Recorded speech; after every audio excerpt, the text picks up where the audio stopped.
हो गया? चलो फिर ठीक है, अगर हो गया तो ये स्टॉप करते हैं। सर, हम्म। तो टॉपिक खत्म होने के बाद ही डीपीपी सॉल्व करे या उससे पहले कोई बेसिक असाइनमेंट लगाए? ट्राई करके देख सकते हो, अगर आप कोशिश करने में नुकसान नहीं है, लेकिन कई बार जो डीपीपीज हैं या पीवाईक्यूज क्वेश्चंस हैं, they are interconnected over full, है ना, जो टॉपिक है। तो आप ट्राई करने में कोई दिक्कत नहीं, आप ट्राई करो, थोड़ा थोड़ा ट्राई करते रहो। नहीं तो शुरू में आप कोई बुक से साथ, जैसे जो टॉपिक मेरा चल रहा है, कोई बुक खोलो, वही टॉपिक आप पढ़ो, उसमें थ्योरीज देखो, एग्जाम्पल्स देखो, थ्योरम्स देखो, थ्योरम के प्रूफ्स देखो, एक्सरसाइज कर सकते हो। तो वो सब जहां भी उसमें फंस रहे हो बुक में भी, तो वो भी पूछ सकते हो मुझसे कि मैं ये बुक पढ़ रहा था, यहाँ ये है, ये समझ नहीं आया, तो कोई दिक्कत नहीं है। सो इनिशियली उससे क्या बुक फाउंडेशन डेवलप करता है, हालांकि मैं पढ़ा रहा हूँ काफ़ी है। सो आप सीधा सीधा प्रॉब्लम सॉल्व करो डीपीपी एंड पीवाई की, तो भी कोई दिक्कत नहीं है, आप ट्राई करके देखो। जो नहीं हो रहा है वो डिस्कस करो। सो मेनली एंड में हम डिस्कस करेंगे, बट अभी आप ट्राई कर सकते हो, कोई दिक्कत नहीं है। ये तो आपके अपने स्ट्रेटजी और स्ट्रेंथ पे डिपेंड करता है ना, हर बच्चे का स्ट्रेंथ सेम नहीं है ना। कुछ बच्चा है जो बीएससी में पढ़ रखा है इतना की, है ना, वो अभी जाएगा तो डीपीपीसी कर लेगा, कोई दिक्कत नहीं। तो वो आपको अपने स्ट्रेंथ पे आप ट्राई करके देखो, क्या पता आप कर लो। नहीं हो रहा है तो पूछो। तो उसके अकॉर्डिंग है ना, स्ट्रेटजी डिपेंड करता है कि आप अभी कितने, मतलब आपका क्या ना, कितने पानी में, ऐसा बोलते हैं, उसके हिसाब से चीज़ें डिसाइड होंगी। वैसा है। नहीं सर, हमारे पास बहुत टाइम है अभी दिन भर, तो हम्म। इसीलिए बोल रहे डायरेक्ट डीपीपी पे जाइए, डायरेक्ट डीपीपी सॉल्व करें या कोई अदर उसके एक बेसिक के लिए कोई असाइनमेंट करें? नहीं तो अगर आपका लेवल ठीक है, जो मैं पढ़ा रहा हूँ समझ आ रहा है, और जनरली आपने बीएससी डीपीपी सॉल्व करके देखो, अगर सॉल्व हो रहा है तो उसको कंटिन्यू करो आप। नहीं हो रहा है तो देन आपको थोड़े बुक पे आना पड़ेगा, बेसिक वहां से ठीक करना पड़ेगा, फिर सीखना पड़ेगा, फिर डाउट पूछना पड़ेगा।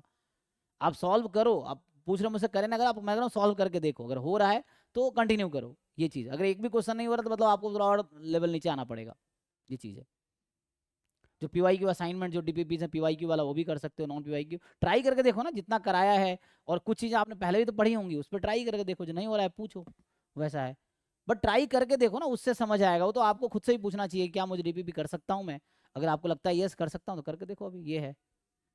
बट साथ में कर सकते हैं आप, लेकिन डीपीपी क्या है, वो उस फिक्स नहीं है कि पूरे टॉपिक का एक साथ बना हुआ है, तो वो इंटरकनेक्टेड हो सकता है कि जो टॉपिक अभी बीच में चल रहा है मेरा टॉपिक, तो वो हो सकता है ना कि लास्ट के जो टॉपिक नहीं पढ़ा है उसके उसमें कॉन्सेप्ट यूज हो रहा हो, ऐसा भी हो सकता है। वो चीज़ है, बट सॉल्व करके देखो ना, ऐसा थोड़ी कि मैं नहीं पढ़ाऊंगा तो आपको नहीं आएगा। आपने कॉलेज में ही पढ़े होंगे, बीएससी किया है तो आपको खुद भी थोड़ी अंडरस्टैंडिंग होगी, आप थोड़े ऑनलाइन भी देख सकते हैं। तो इस तरह से मतलब आपको समहाउ सॉल्व करना है, जहाँ फंसोगे वहाँ मैं हूँ। इस तरह से है। मैं डीपीपी क्लास में तब कराऊंगा जब पूरा एक बार पैराग्राफ जो सिलेबस का वो कंप्लीट कर लेंगे, तब हम डिस्कस करेंगे क्लास में। ये है। फिर आपको होमवर्क दिया जाएगा, सॉल्व करके आओ, उनमें जो नहीं हो रहा है पूछो। वैसा है। तो आप सॉल्व करो, अभी अगर नहीं हो रहा है तो पहले आप थोड़े किसी किताब पे आओ, गुप्ता कपूर वाली बुक है, स्टैटिस्टिक्स में हो तो गुप्ता कपूर वाली बुक उठाओ, उसके थ्योरीज पढ़ो, है ना, प्रूफ्स देखो, एग्जाम्पल्स देखो, एक्सरसाइज देखो। एंड देन उससे थोड़ा वो हो जाएगा आपको कि फाउंडेशन ओके हो जाएगी, हाँ।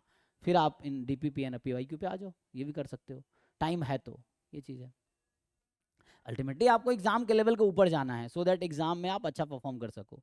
तो वो आपको देखना पड़ेगा अभी आप किस लेवल पे और किस लेवल तक जाना है। तो आपके पास पूरा दिन टाइम है, तो you can spend time on books, जो किताबें हैं डिफरेंट बहुत सारी ऑनलाइन, आपको खरीदने की जरूरत थोड़ी है, गूगल करो वो पीडीएफ मिल जाता है। वो टॉपिक सर्च करो, है ना, कंट्रोल एफ दबाओ और सर्च करो, या इंडेक्स में जाके वो जो कंटेंट में जाके सर्च करो टॉपिक, फिर उसको पढ़ो बैठ के, है ना। फिर उस पर क्वेश्चंस करो, क्वेश्चंस तुम्हें गूगल करोगे उस पर भी मिल जाएगा बहुत सारे प्रॉब्लम सीट।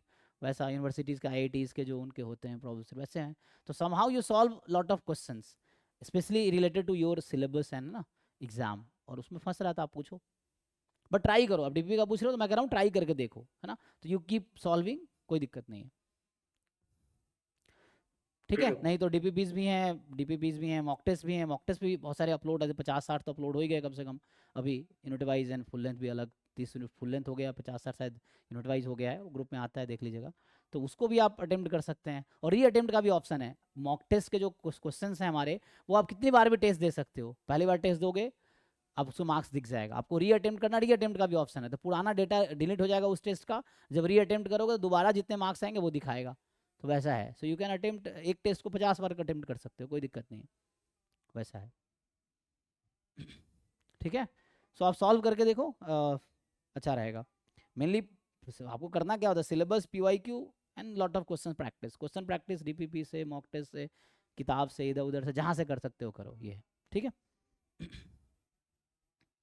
सर, और एक प्रॉब्लम है।